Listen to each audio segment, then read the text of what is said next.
Now you will learn the secret to never caring about what others think of you. But why do you care so much about what others think of you? Because you don't know who you are. You depend on what they say about you. It's the only knowledge you have about yourself. If they say you are good, you are good. If they say you are bad, you are bad. You have nothing inside that can contradict their opinions. Their opinions are just their opinions.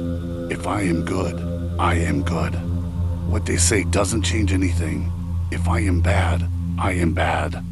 Everyone can respect me like a saint, but if I am bad, I know I am bad, and this fame cannot become a substitute. It's useless. And if I am good, everyone can say that I am wicked, evil incarnate, but how can this change anything? Someone who knows themselves never worries about what you think of them, but someone who doesn't know themselves is always worried because all their knowledge consists of your opinions.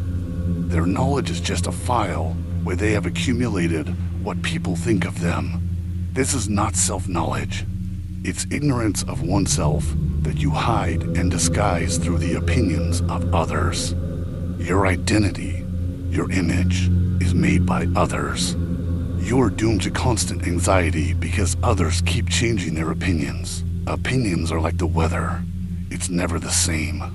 In the morning it was cloudy, and now the clouds are gone. Now it's sunny, and shortly after it's raining. Opinions are like clouds, like the weather. What can you do? Look at a politician. At one moment they are everything, and shortly after, nothing. The opinion has changed. Those who were in their favor are now against them, and it's the same people. Always remember, the same people who put you on the throne will throw you off it. There's an internal law that the people who respect you internally also disrespect you. Those who love you also hate you because they are divided. They are not one, so after helping you get to the throne, a part of them has finished the part of love. What will happen now with the part of hatred? Immediately, the part of hatred starts to function. So, as soon as a man becomes respectable, the climate begins to change. As soon as a man becomes president or prime minister, the voters are already changing. Actually, at the moment of voting, one part has finished the part of love. Now the part of hatred will emerge. So, the same people who raise you to the throne are the ones who bring you down from it. Only a sage remains undisturbed. Why? Because what a divided person says about a sage is pure garbage. You know nothing about yourself, and you say something about Buddha, Christ, or Lao Tzu. You know nothing about yourself, and you are so sure of Jesus, whether he is good or bad. It's garbage, and a person can pay attention to your garbage only if they are like you. A sage is not like you, and that's the difference. Now, a story. The neighbors of the Zen master, Hakuin, respected him as someone who lived a pure life. One day, it was discovered that a pretty girl who lived nearby was pregnant. At first, her parents were very angry. The girl didn't want to say who the father was, but after much back and forth, she named Master Hakuin. Enraged, the parents went to the master, but he simply said, "Ah, yes." When the child was born, it was handed over to Hakuin, who by then had lost his reputation, although it didn't seem to affect him much. Hakuin took good care of the child, getting milk, food, and everything the child needed from his neighbors. After a year, the young mother couldn't bear it anymore, so she told her parents the truth. She told them the real father is a guy who works in the market. Immediately, the girl's mother and father went to tell the story to Hakuin. They apologized profusely and asked to get the child back. The master, without hesitation, handed the child over, simply saying, "Ah, yes." Naturally, the same people who thought he was a sage began to think he was a demon. He had committed the gravest sin because for people, sex is the gravest sin. You are so against life that sex has become the gravest sin because sex is the origin of life. You are dead, That's why sex has become the gravest sin. Sex is the most alive phenomenon in the world. There is nothing as alive as sex. You come through it, just like trees or birds. Everything comes through it, and everything that becomes alive is alive because of it. Sex is the original source. If you can give a parallel to God in this world, it's sex. That's why the Hindus have created their symbol, the Shiva Linga. The Hindus are truly exceptional, incomparable in this world. Very brave people to make the Shiva Linga, the sexual organ of Shiva, the symbol of divinity. Sex is the most divine thing in this world. But why do you call it a sin? Because from the beginning, you have been taught that it is a sin. You have completely forgotten that you came from it, and you have concealed the fact that when sexual energy runs out in you, you will die. Life is sexual energy beating inside you. Sex is life, and we have made it the greatest sin. In essence, we are against life.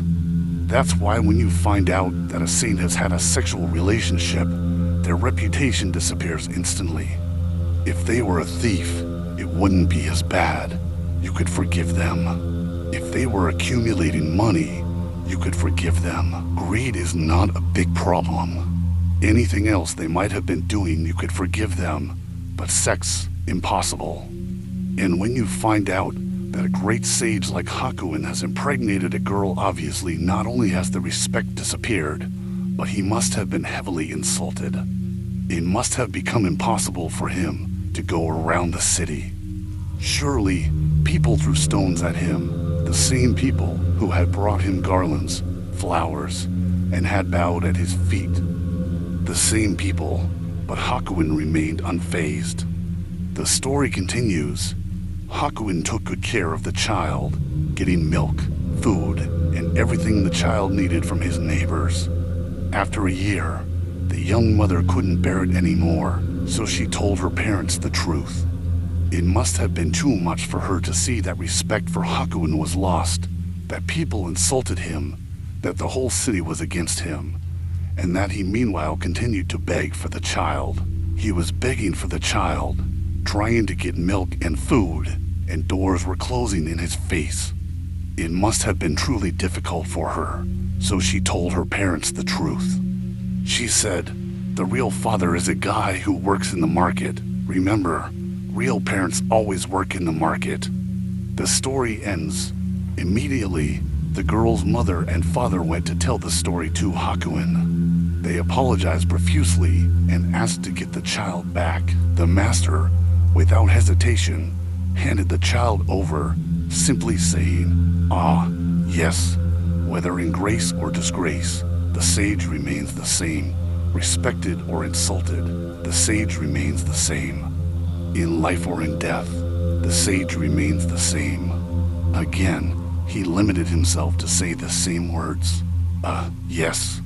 Again, without committing to anything, without saying anything, simply accepting the fact. Yes, this is pure consciousness. Whatever life brings, welcome it. If it brings misfortune and insult, accept it, welcome it. If it brings honor and happiness, welcome it, accept it, and make no distinction between them. If you differentiate, your balance is lost, and balance is wisdom. When you are balanced, you are wise. When there is no balance, you are lost. You have become a sinner.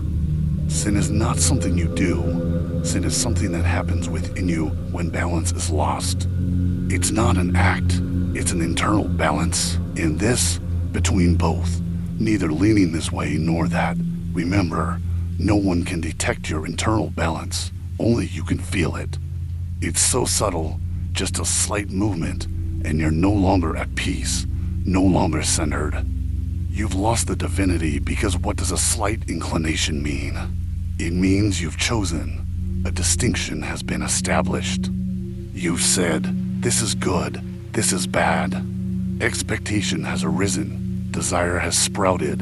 It means you're motivated. If Hakuin had said, well, so you've learned the truth, it would have meant he wasn't a sage, because that would have meant he had been waiting for that moment all year.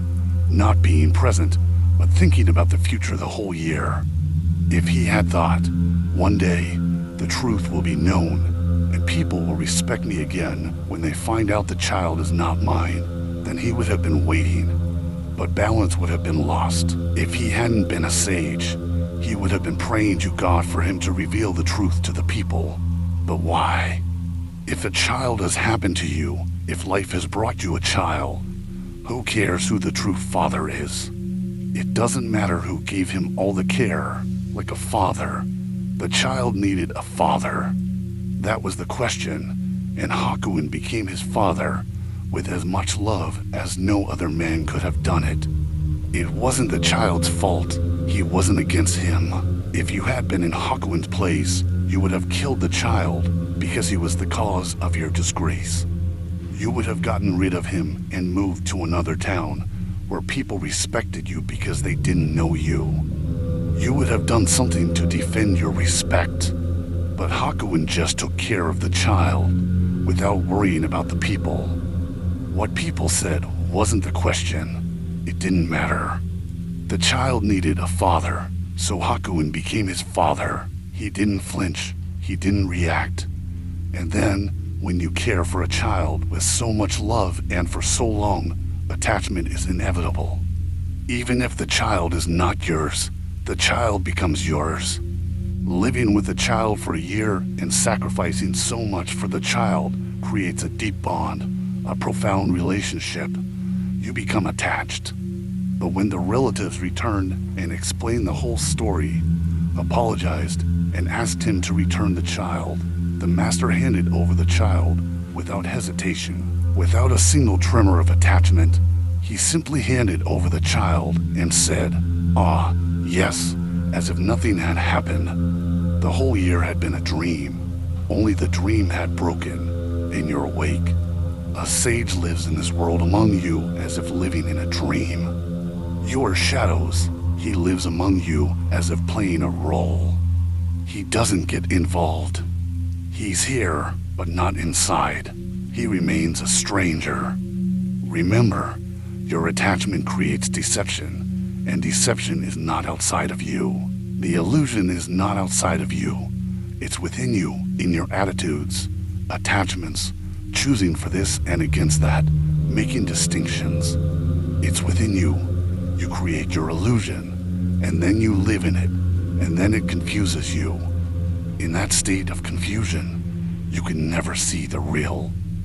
Hakuin remained balanced. Whatever happened outside didn't affect him at all. Inside, he remained balanced. No deep vibrations from the outside entered him. He remained silent as if in a dream and accepted everything that happened. He didn't become a doer. He remained a witness, an observer. These words, "Ah, yeah," belong to the soul that observes without passing judgment, simply saying, "Ah, yes," and that's all that was inside him. "Ah, yes." And it's okay for an enlightened one. Everything that happens is okay.